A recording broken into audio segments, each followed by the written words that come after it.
Programming में जो code हम लिखते हैं वो आखिर बनता किस चीज से है? क्या कंप्यूटर सिर्फ लेटर्स को समझता है या नंबर्स को भी? ये इंटरेस्टिंग सवाल है क्योंकि प्रोग्रामिंग में हर चीज कैरेक्टर से शुरू होती है। अगर कैरेक्टर्स ना हो तो कोड लिखना ही मुमकिन नहीं होगा। सी प्रोग्रामिंग लैंग्वेज का एक बुनियादी कैरेक्टर सेट होता है। इसी कैरेक्टर सेट से प्रोग्राम के तमाम वर्ड्स और स्टेटमेंट्स बनते हैं। कैरेक्टर सेट में सबसे पहले अल्फाबेट शामिल होते हैं। ये बड़े और छोटे दोनों हरूफ होते हैं, जैसे ABC और ABC। कैरेक्टर सेट में डिजिट्स भी शामिल होते हैं। ये 0 से लेकर 9 तक के तमाम नंबर्स होते हैं। प्रोग्रामिंग में स्पेशल सिंबल्स भी बहुत अहम होते हैं। ये कोड को स्ट्रक्चर देने और ऑपरेशंस परफॉर्म करने के लिए इस्तेमाल होते हैं। जब लेटर्स, डिजिट्स और सिंबल्स को मिलाकर लिखा जाता है तो क्या बनता है? क्या यही प्रोग्रामिंग के वर्ड्स होते हैं? बिल्कुल। जब कैरेक्टर्स को सही तरीके से जोड़ा जाता है तो उन्हें टोकन्स कहते हैं। टोकन्स प्रोग्रामिंग के बुनियादी अनासिर होते हैं। टोकन्स मुख्तलिफ प्रोग्रामिंग एलिमेंट्स बना सकते हैं, जैसे कॉन्स्टेंट्स, वेरिएबल्स और कीवर्ड्स।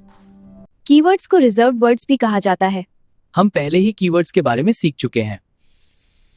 तो कॉन्स्टेंट्स क्या होते हैं? क्या ये वो वैल्यूज हैं जो प्रोग्राम में चेंज नहीं होते? बिल्कुल। कॉन्स्टेंट्स वो वैल्यूज होती हैं जो प्रोग्राम के दौरान तब्दील नहीं होती। मिसाल के तौर पर 10 या 3.14 कांस्टेंट वैल्यू हो सकती है। और वेरिएबल्स वो होते हैं जिनकी वैल्यू चेंज हो सकती है। प्रोग्राम रन होने के दौरान हम उनमें नई वैल्यू स्टोर कर सकते हैं। आओ एक सिंपल सी प्रोग्राम देखते हैं जिसमें वेरिएबल इस्तेमाल हुआ है।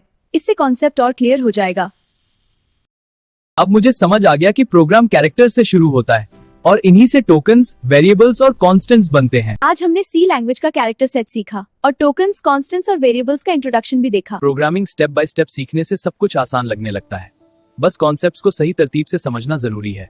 अगर आप भी प्रोग्रामिंग आसान तरीके से सीखना चाहते हैं तो चैनल डिजाइन सेंसी को सब्सक्राइब करें, क्योंकि यहाँ प्रोग्रामिंग सिर्फ पढ़ाई नहीं जाती बल्कि एनिमेशंस के जरिए उसे आसान, दिलचस्प और यादगार बना दिया जाता है।